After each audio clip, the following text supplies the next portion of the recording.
上手い人と上手くならない人の差はもうこれだけなんですよ。細部を見てるか全体を見てるかっていう、もうこの差です。例えば手の描き方で言ったら、指一本一本をバラバラに見ちゃう人は、はっきり言って上手くならないです。手をバラバラではなく、一つの塊として見れる人は上手くなるんですよ。もう超シンプルなんです。だから人間の体だったらバラバラの手足4本頭1個の5個のポイントとして見ちゃってる人は上手くならないんですよ。人間を一塊として見る人が上手くなるんですよ。でこれ全部同じです。この景色見た時にこの細かいですね、細かいものを見てる人は描けないんです。例えばすごく細かく描かれた髪の毛あるじゃないですか。あれもね、一本一本見ちゃってる人とか細かい線の塊だと思ってる人は上手くならないです。というか上手い人ってじゃああれどうやって描いてるかっていうと、ボリュームとか全体のサイズ感で見るんですよ。でこれはアニメーターもそうです。実は髪の毛を一本一本の線だと思ってたら、あれねうまく描けないし、アニメーションだと特にねボリュームのキープっていうのができないんですよ。だからどうするかっていうと、塗られた時をイメージしてボリュームをイメージした輪郭線みたいなものを最初描くんですよ。でそこから徐々に束にしたり、さらに内側の線をキャラクターによっては引いたり引かなかったりするという風に、一本一本の線だと思ったらもうあれはもうアウトなんですよね。描けないんですよ。これ全部同じです。例えば服の襟ってあるよね。襟皆さんうまく描けますか？難しいですよね。あれね、左右バラバラの襟だと思っている人ってあれね、もう襟もアウトなんですよ。あれ襟っていうのは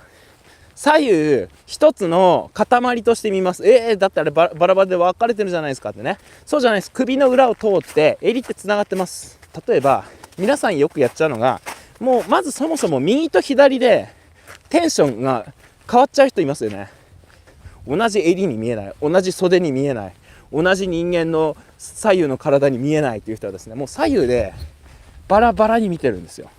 そうじゃないんです。左右同じものとして一つの塊として見る。あとその、方法で言うとですね、いろいろあって、左右交互に書くっていう方法もあります。じゃあもう私は生まれながらにしてバラバラに見ちゃう癖があるからアウトですかっていう人はですね、そんなことないんですよ。そういうところをですね、皆さん模写で勉強するんですよ。ね、上手い人の手の形を真似して描いてください。でその時にただ真似するんじゃなくて、上手い人とはいかにその視野が広くて全体を支配するような意識で描いているかっていうポイントを意識しながら模写するんですよ。うまい絵を模写するときにもう格子書きをしようって僕ね、最速本でも言ってますね。格子書きっていうのはキャラクター描きたい対象全体をですね四角で区切って大体の配置をですね真似するっていう書き方なんですけど、これのポイントは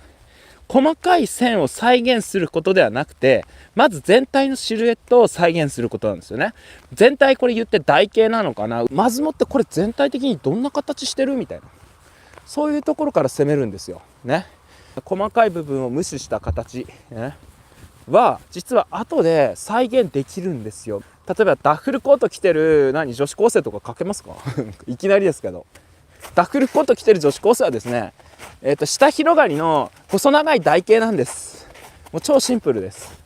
でそこからスカートというかコートの下からですね、足が出てればですね、これダッフルコート着てる女の子になります。超シンプルな形で抑えてる人ってその特徴をですね、解像度の低い情報データとして蓄積することができるから、いつでも解凍してディテールを書き足して復元して複雑な情報にできるんです。だから上手い人ってすごく記憶力が良くて、すごく頭が良くて、